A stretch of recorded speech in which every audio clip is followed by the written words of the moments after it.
All right, hello, seventh graders, and welcome to 3.1. Today we'll be learning about adding and subtracting decimals. Hopefully, this is a little bit of a review for you.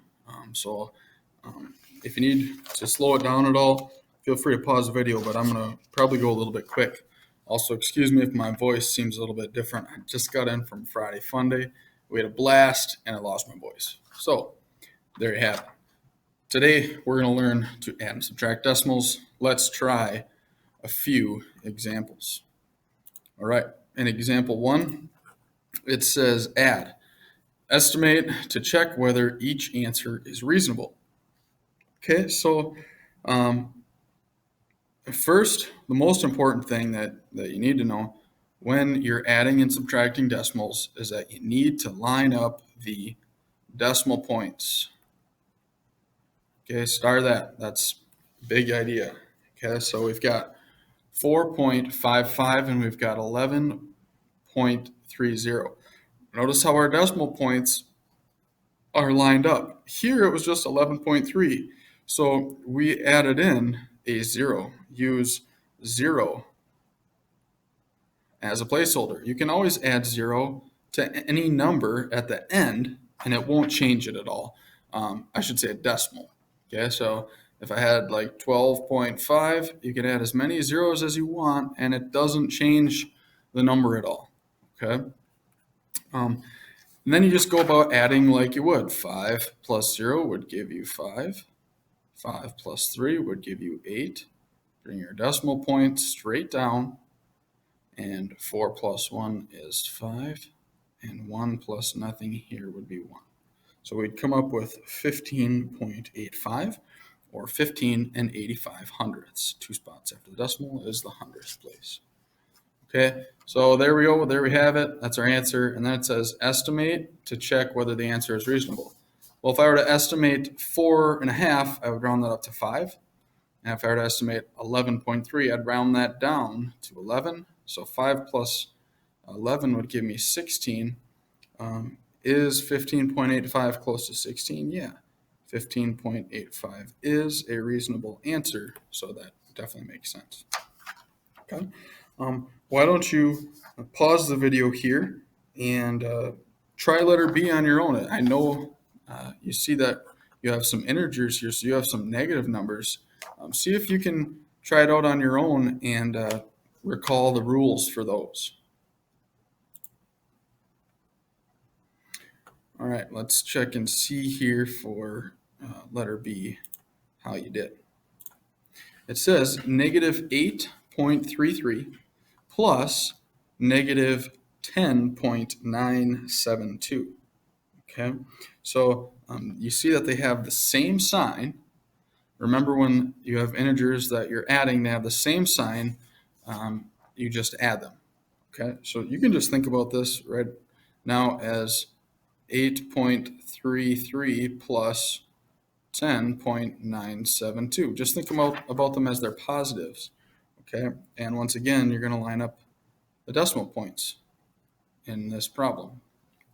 Okay, so we've got 8.33, and notice that the decimal points are lined up, and they also added a 0 to the end as a placeholder. Again, that's just kind of so we can keep track of our digits and so we know what exactly we're adding. Okay, so 0 plus 2 would give me 2. 3 plus 7 would give me 10, so I'd put my 0 down and carry my 1. 3 plus 1 is 4, plus 9 would give me 13.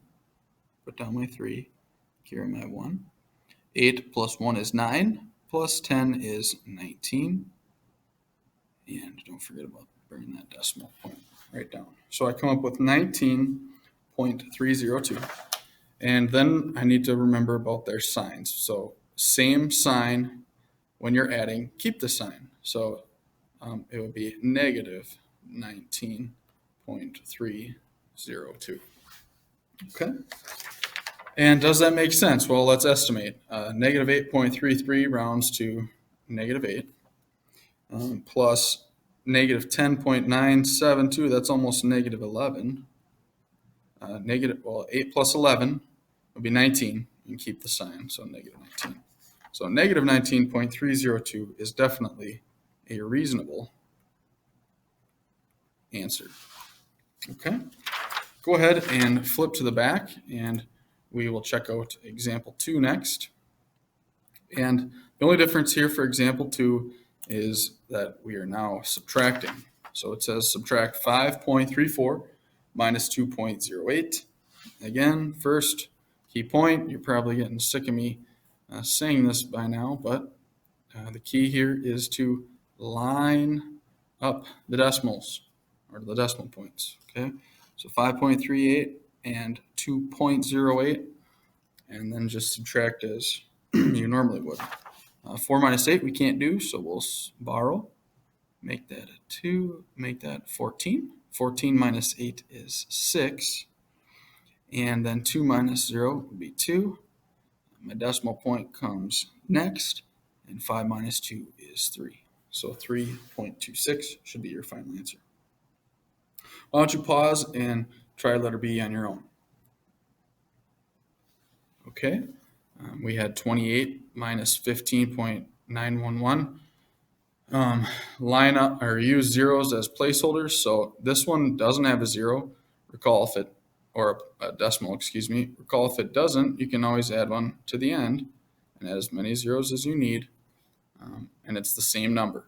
Okay. So in this case, we added 3 zeros. We came up with 28.000. And then we need to subtract. Well, you can't subtract 0 from 1, so you have to borrow. Make that a 9, make that a 10. Well, you didn't have any to borrow from. So again, you had to borrow from this 8, make it a 7, and then make those 9s. Okay.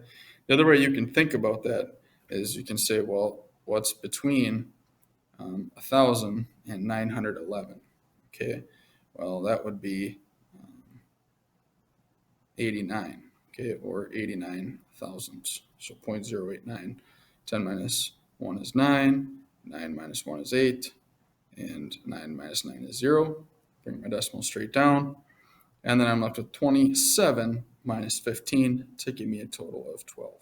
So 12.089 or 12 and 89 thousandths this time. Okay, and we're to our last example then. It says during 1 month in the United States, 492.23 million commuter trips were taken on buses, and 26.331 million commuter trips were taken on a light rail. What was the total number of trips taken on buses and light rail? Estimate to check whether your answer is reasonable. Let me get my pen out here. Okay, so again, it wants to know total number of trips. So total is going to tell us to add. All right, line up the decimal points and use 0 as a placeholder if you need to. So here there was 3 numbers after the decimal, and here there's only 2. So we just added a 0 there. That's where they come up with that. Okay, and then simply do some adding. So 0 plus 1 is 3. Just kidding, 0 plus 1 is 1. 3 plus 3 is 6. 2 plus 3 is 5. Bring down my decimal. 2 plus 6 is 8. 49 plus 2 would give me 51. So I come up with 518.561, and that would be in million. Let's see if that's reasonable or not. If I round it, okay, 492.2 would just round to 492. And 26.331 would just round to 26. So 492 plus 26 would give me 518. So yeah, 518.561 is a reasonable answer. And the total number of trips was, again, they just added million now. So 518.561 million trips. Wow. Were taken on buses and light rails. That's quite a few. All right, go ahead and pause the video. Okay, like I tried to say before I got cut off, pause the video, try the last check it out problem.